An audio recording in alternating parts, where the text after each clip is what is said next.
నల్గొండ జిల్లా పిఏపల్లి మండలం గణపురం గ్రామం పెద్దమ్మ తల్లి దేవి ఆలయ ఆవరణలో గణపురం నుంచి గుడిపల్లి వెళ్లే మార్గంలో 3 దేశీ బాంబులను స్వాధీనం చేసుకున్నారు. ఆలయ పూజారి అధికారులకు సమాచారం అందించగా పోలీసులు విచారణలో ఎలాంటి అనుమతి లేని లైసెన్స్ లేకుండా బాంబులను కనుగొన్నారు. సంబంధిత వ్యక్తులపై పోలీసులు కేసు నమోదు చేసి తదుపరి దర్యాప్తులు చేస్తున్నారు.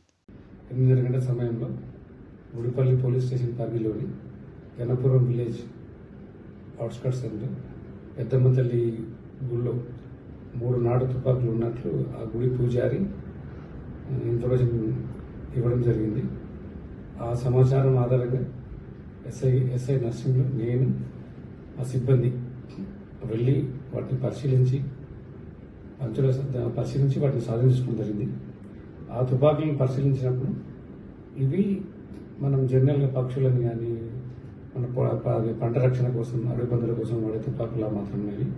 దాన్ని SBBL అంటారు, single bore loaded single barrel loaded weapons అవి. దాని మీద కేసు నమోదు చేసినాము, ఆర్మ్స్ యాక్ట్ కింద కేసు నమోదు చేసినాము. ఇన్వెస్టిగేషన్ జరుగుతూ ఉంది. పూర్తి వివరాలు త్వరలో తెలియజేస్తాం.